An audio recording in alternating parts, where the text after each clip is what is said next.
He's not talking about husband not taking care of their wives. The next time your wife tells you this scripture, tell her she does not know the Bible. Let me explain a misconception about money and gender role with this scripture. 1 Timothy 5, verse 8. A lot of women quote this scripture. But if anyone does not provide for his own, especially of his household, he has denied the faith and is what than what?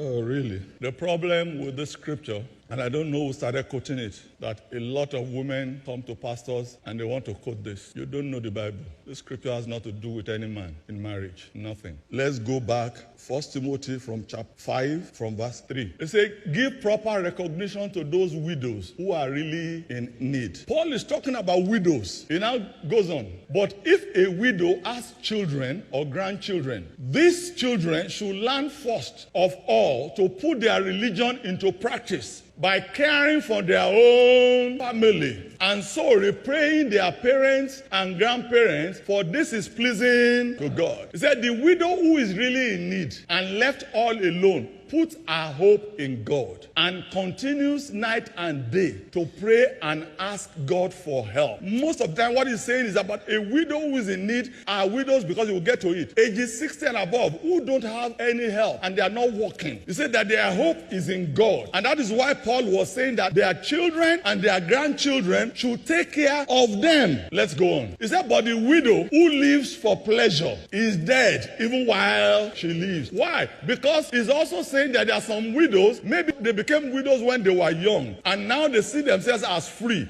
So they are sleeping around, they are messing around, they're just going around thinking, oh, my husband is dead, now I am free. These are the ones that he's talking about. He said, give the people these instructions so that no one may be open to blame. Anyone who does not provide for their relatives, and especially for their own household, has denied the faith and is worse than an...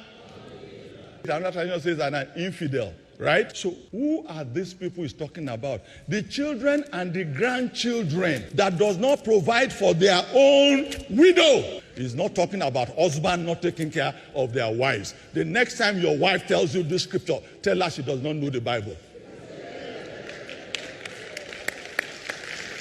For a man that does not want to do anything, you might think this is your pass. Everything has to be balanced. The Bible does not excuse you from doing what is right to your family.